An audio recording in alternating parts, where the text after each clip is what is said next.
Hey team. So this is my YouTube presentation about my self-consciousness paper, obviously. So I wrote about, well, my thesis was whether or not a heightened sense of proprioception could lead to heightened levels of self-awareness. So to start out, I defined self-awareness as a key aspect of self-consciousness that's sufficient but not necessary, in which you are aware and knowledgeable about the position of your body in the world and how it influences the world and is influenced by things out in the world. So, like I said, self-awareness is sufficient but not necessary for self-consciousness. And I argued that because I think that if a being is self-aware, then they're necessarily self-conscious, because they have to have a cognition of the self as separate from the environment and as working in that environment, and they have to have some sort of boundary between them and the rest of the outside world, I guess. And that kind of goes into Jay's paper, like we were talking about on Tuesday, so yesterday, whatever. But I said that it couldn't be necessary because of cases like Ian Waterman, when individuals are completely lacking in proprioception, but I think that he still uses I thoughts and things like that, and so he's self-conscious in a very clear way. And so so self-awareness is sufficient, but not necessary for self-consciousness. So another problem or thing that you kind of have to grapple with when you're talking about self-awareness and self-consciousness is the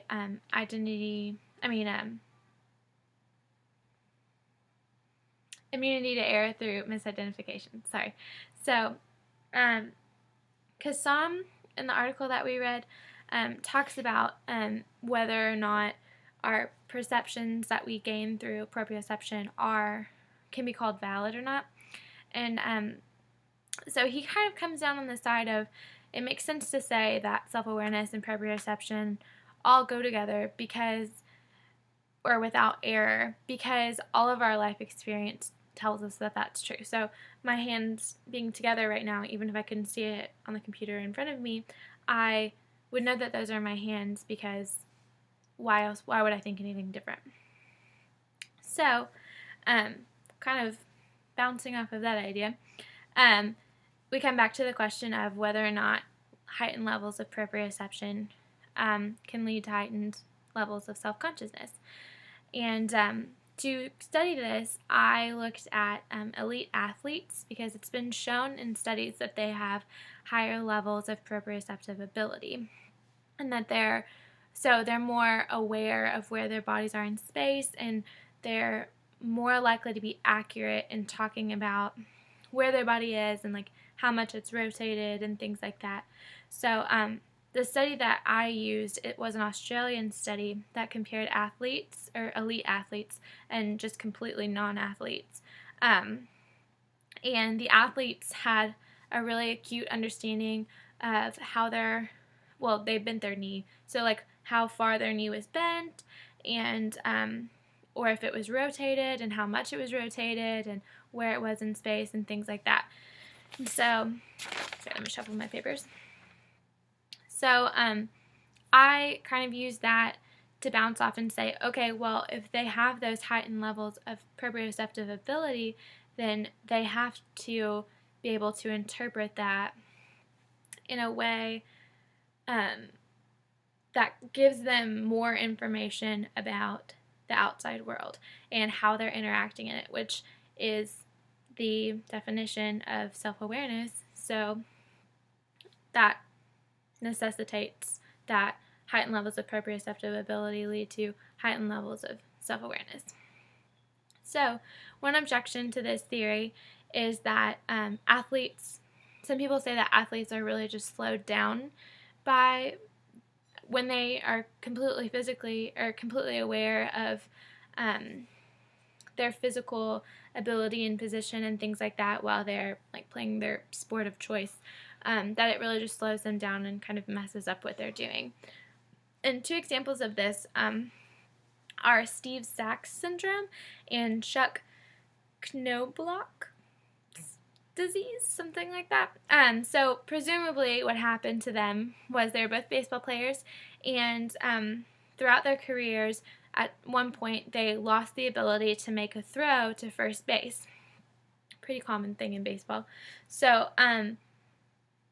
the people who were watching them and talking about them said that they lost this ability because they were completely self-aware the whole time that they were doing it. And so by focusing on that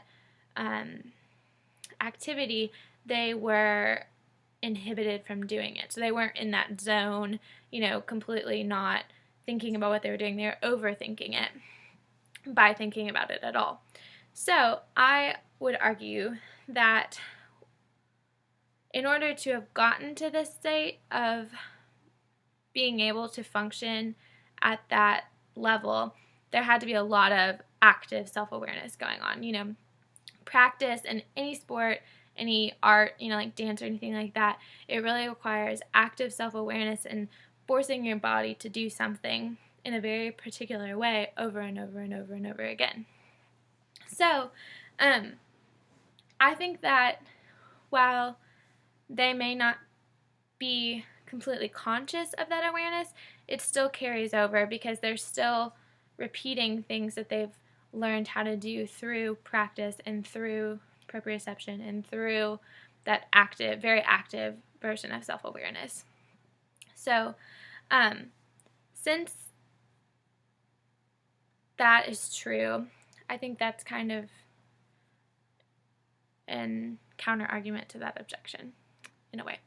So, my conclusion was that heightened proprioception leads to heightened self-awareness because the subject in question is able to gather and process just more in a quantitative sense and more accurate, so in a kind of a qualitative sense, more info about themselves as an embodied self. And so that leads to a deeper understanding of themselves as an embodied being and leads them to be more self-aware. So that was a very brief, rough outline of my paper. Hope you enjoyed it.